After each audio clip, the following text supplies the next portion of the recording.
Shea Neal, KGGF Sports, and it's time for another exclusive conversation, and we're joined by Jahni Summers, the Jayhawk Conference Freshman of the Year, and now the newest member of the Indiana State Sycamores. Jahni, thanks so much for taking some time. How you doing? I'm doing pretty good. How about you? I'm doing well and excited to talk to you here. Of course, we just chatted about a week ago about your decision, and now you've made a decision, and excited to go and get into that. But I know most athletes, I won't say all, but most athletes dream their whole life of playing Division I. And you finally get that opportunity here after your freshman year at Coffeyville. And has it sunk in for you yet that you're about to be a D1 basketball player? It has. It was very exciting. It's a long time coming. All the work is starting to show. You just got to keep going and treat it like a regular day and a regular summer. Just keep grinding. Absolutely. When we talked last week, you mentioned that you were looking for somewhere that you'd be happy at, somewhere that you thought you'd be able to thrive, somewhere that you felt appreciated, that you felt wanted, that you felt just comfortable in. So what was it about Indiana State after your visit there and the conversations you had, what made that feel like it would be home for you? I'm pretty big on making, business decisions and, taking full-on advantage of opportunities. They have a really good opportunity going on there. They just came back from a 32-win season. They have Coach Graves and Coach Furr returning on staff, so they know what it's like to win. When that win coach. Then you also got Coach Odom. He helped them win. I think back in 2011, took them to the tournament, Hall of Famer there. So it's a lot of winning culture that's going on there still. That's going to be continued, and the fan culture is getting back to how it used to be in Indiana, just a basketball state in general. So I feel like it was the right fit, and then. As far as opportunity-wise, they need a whole new team, so everybody's going to be able to go and compete and earn a spot, and that's what I feel like I'm best at, is competing and improving myself and, going against all doubts and odds. As Coach Odom told you, he's the first Indiana State men's basketball player since Larry Bird to put up a triple-double in a game. He hasn't, but he tries not to talk too much about his. He's kind of that guy. Yeah, he's humble a little bit, but then he has his moments on shooting. He was like. He likes to break up his past a little bit, but I'll tell him, I'm going to kill all that. Well, I was going to say, I'm sure you're chasing records now. Oh, no, for sure. I was going to say, Coach Odom's first on the list, and then it's Larry, right? No, for sure, definitely. trying to get every record I can, Absolutely. Jahni, you grew up in Indiana, like you had hinted at, but so in a way, this is a homecoming for you, still a couple hours away from your hometown, but did the opportunity to play close to home play a factor in your decision, maybe have the opportunity, obviously, for your family and your friends to go to some home games? I mean, to be honest, my decision has never been based off, wanting to be close to home. I was in Florida, I'm in Kansas, so, I mean, not really, but there's definitely a lot of pros playing back home. Being from there, that's already going to attract a lot of people. And then, like I said, Indiana is just in my opinion, the best basketball state. High school gyms are filled, they're big. Everybody's always asking me, why are y'all high school gyms so big? Because that's how much Indiana loves basketball. So that is definitely huge. And then, of course, with my family and friends, I'm getting texts. These past 2 days been blowing on my phone, saying they're going to be at every home game. They can't wait to see when we play in my hometown against University of Evansville, when we play USI. So it's definitely going to be fun this year for sure. Absolutely. You don't get a chance to play with Robbie Avila, but still a lot of good guys that are going to be going in there. So it should be a pretty fun team. And like you said, NIT championship game probably got snubbed of a trip to the NCAA tournament, but it's going to be a fun program that has a lot of success. No, for sure. And what's crazy that you said that, I've already played with Robbie before. We played at a camp team together. We was on the same team, Pangos, down in Chicago. So when I went on my visit, he was up there working out. We talked a little bit, and he remembered me as well. So that was a pretty funny experience. We actually have already played together. What was his court vision like back then? I can't imagine it was as good as it is now. Still really good. He doesn't pass the eye test, but when you play on this team and you actually sit and watch him play, he's always been really good. And I noticed that he was good when we put on that camp team together. So. Very cool, and you hinted at it, but a feeling your face for you, Jake Odom, going back to Terre Haute to be an assistant for the Sycamores. What is your relationship like with Coach Odom, and how do you plan to work with him to make your transition a smooth one? Coach Odom, I'm the first Indiana kid he's ever recruited, so he's played a big factor in me coming here. So that's kind of how that relationship,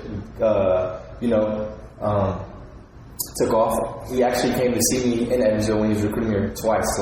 He drove up to come see me 2 times, really trying to sell me to come here. And, obviously I ended up here. And then, preseason, we worked out a lot. He noticed how I like to be in the gym a lot, so that made him want to help me even more. And then he noticed I'm really big on open door policy. So he knows I'm always coming in the office, stuff like that. So like we just build a relationship, and not even just about basketball. We talk about off the court stuff as far as he asks how my family is at home, what's my girl life like, stuff like that. So it's just building that relationship over time is really going to help us, get some more wins at Indiana State, and then also he loves to be in the gym as well. He knows I want him in the gym, so he's definitely going to help me.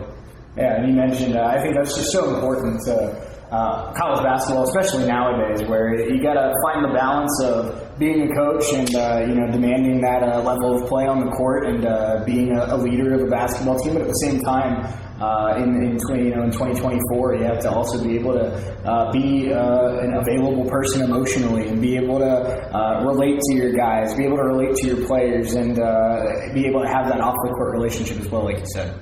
Right. Jahni, you mentioned Indiana State as a new head coach, but not a new coach necessarily. Matthew Graves promoted to the head coach of the Sycamores. They had a great year last year, winning 32 games, going all the way to the NIT title game. But what have your interactions been like with Coach Graves, and why do you believe he's the right coach for you to play under?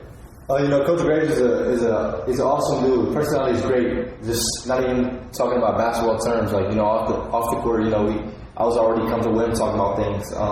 He's actually lived at Edgewood before, and he's also knows some coaches around that area as well. Speaking of him knowing coaches, he's really close with my high school coaches, Coach Nathan Finner and Coach Brian Spears. So that was already like a no-brainer right there. And then, he really believes in my game. He's watching me develop over the years from Harrison and DME to Coffeyville, and he's just been, completely like just in awe of how much I've grown over just, 2 years. And he's ready and excited to get me under his wing and keep growing some more. So definitely that's our relationship so far. I just think it's going to keep growing as I step foot on that campus. I agree, and I think something that we had touched on was, of course, you being in the gym after games, putting up shots, and not wasting any time getting back in the lab. But I think that's to be a successful athlete, to separate yourself, you need to have that otherworldly work ethic, that motivation, what drives you to want to be a good basketball player. So for you, where does that motivation come from, and how does it keep you focused on your game? Because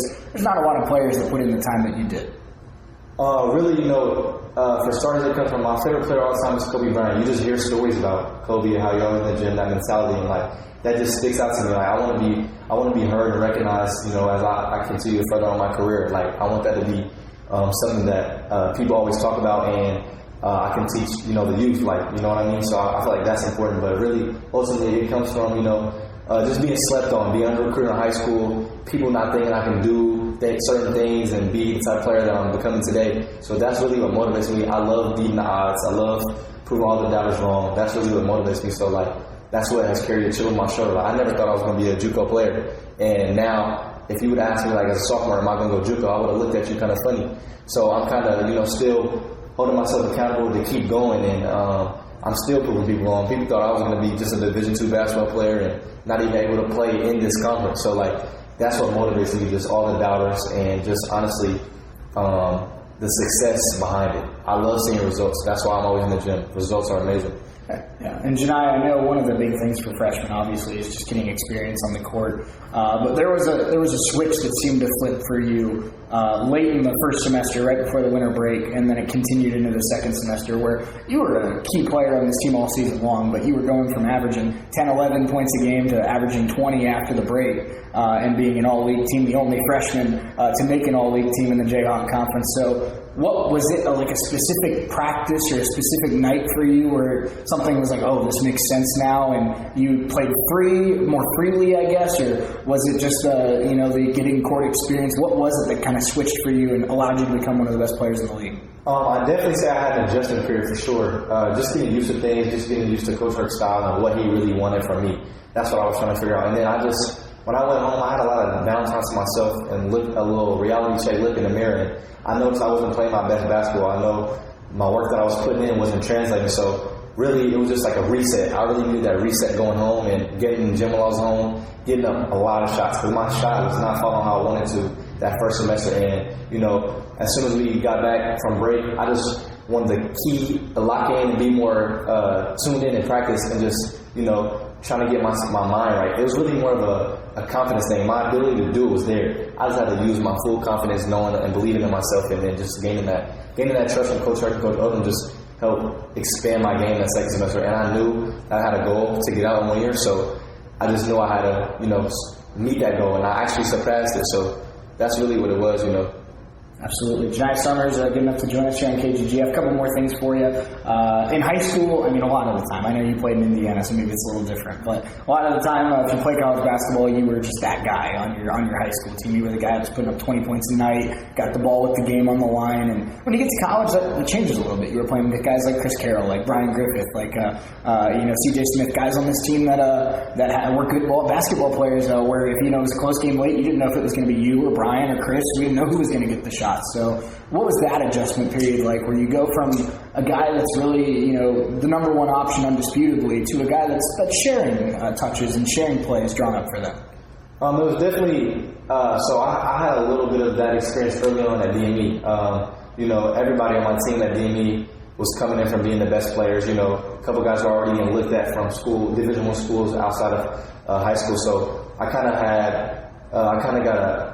like to say that I got an opportunity that most people don't get. At DME, I had two different roles. I had a role in the first part of the season where I was just being a strictly role player, like going to the corner, catch and shoot, and I fulfilled that role. And then a couple players got kicked off, got into some trouble, and it was like two of our best players, including myself, and my role just took off, and I owned that role. So I feel like that helped me change my mindset coming into college basketball. You're always going to be surrounded by good players, but it's just a matter of fact of you see a role and you just fulfill it to the best of your ability, and then you can end up getting the main role on the team in that process. So I feel like it wasn't really an adjustment or anything. Like, I kind of was used to it, and I just know that I'm going to make myself one of those guys who needs the ball in a crunch time moment if need be. Yeah.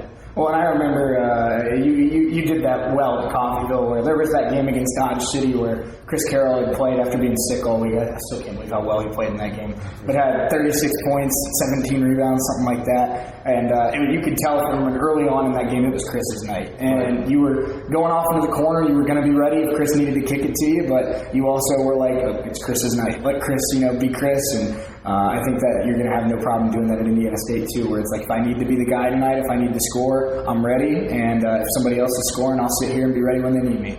No, for sure. All that just goes to, like, everybody, likes to say, what do you do best on the court? Score the basketball, whatever. I like to start off with being a great teammate. I feel like I'm a really good teammate on and off the court. Guys always laugh at me.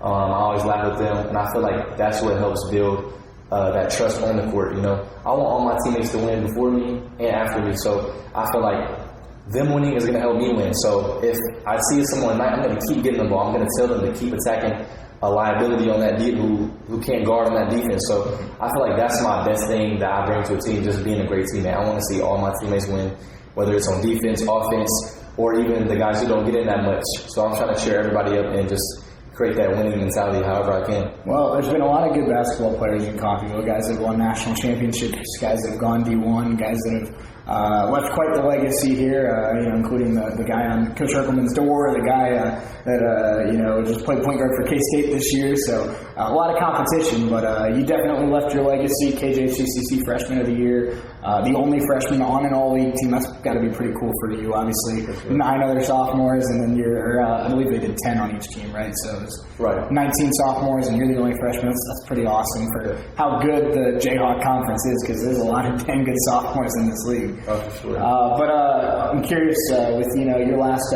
couple weeks here in Coffeyville before you head off to Indiana State, what will be your takeaway from your year here and your time overall in JUCO? I'm definitely going to miss it here. It was a humbling experience coming here, and I feel like it was very good for me. I had a chip on my shoulder coming here, and I still have a chip on my shoulder leaving here. So my takeaway, is just I can't wait to see what's going to happen next year. Coach Herc is a great coach. We're going to stay in contact for sure. Coach Braden Proctor as well. He helped me, keep my head up through a lot of the first semester. Just being in my area and stuff, because he realized how good I can be. Coach Herc realized how good I can be, and something that really stuck out to me.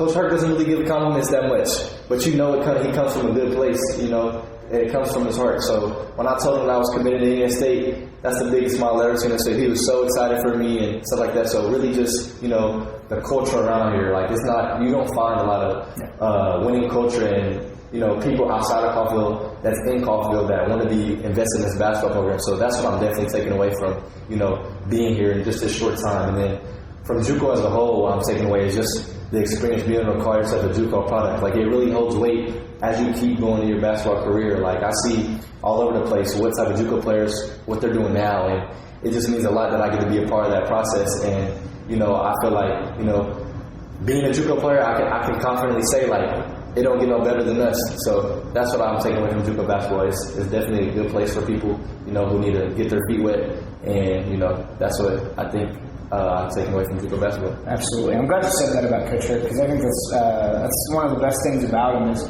if you work hard for him, he'll work hard for you. And like you said, you know, he's when I've talked to him on the coaches show, when I've talked to him just outside of off the court, he doesn't. There's not many times you see him happy like when you see him talking about his players, his guys that went off to Division I, his guys that went off to have successful basketball careers, his guys. I mean, even if it's not basketball, his guys that just grew up to be good dudes, fathers, you know, husbands, just good dudes, and that's something that he's very prideful about. And I know there's going to be a time next year where he's going to find a way to get to one of your games, and that's going to be pretty cool to see him in the stands.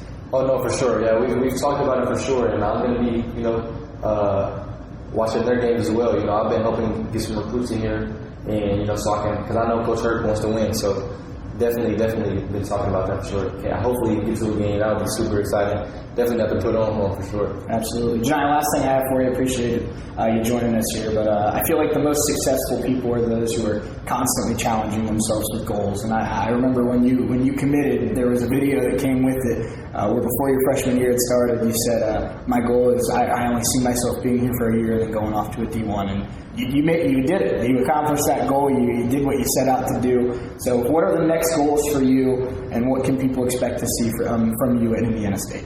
You know, I haven't even really gotten that far yet. You know, it's still a full circle moment. But you know, just like some short-term goals, I want to go in there and make an impact right away. I want to show, you know, not only Indiana State but the fans in the whole city of Indiana, and now the whole NCAA know my name. So that's definitely my main goal. You know, and then the other stuff will just come, I feel like, with just my work. As far as like, you know, there's different little small awards like Newcomer of the Year and stuff like that. Like I feel like all that will come, but ultimately I'm still chasing after my biggest goal of it all is to play professionally. And when I mean professionally, I want to play in the NBA. You know, so that's really what I'm chasing. You know, and I feel like all the other stuff will just fall into place just based off of, you know, my work ethic and how I can help a team win. So absolutely, Jahni Summers good enough to join us, and with you know, it helps being 6'6" and athletic, but with your work ethic and where you're going, I think the NBA definitely in the future for you for sure. But first things first, you got to help Indiana State win the Valley, because they got to get back to the NCAA tournament. No, for sure, that's definitely number one. Winning is number one. Whether I gotta, you know, average 5 and 10 rebounds or shoot 43% from the field, I'm gonna do whatever it takes, and whatever Coach Graves, Coach Odom, Coach Schlesinger, Coach Fur, whatever they need, I'm gonna do it. I'm gonna be there. So. Well, and I know we have a lot of people in Coffeyville that are going to be keeping up with Sycamore basketball next year. Jahni, thanks so much for joining us. We appreciate it. Best of luck to you as you move on to Indiana State. Thank you for having me.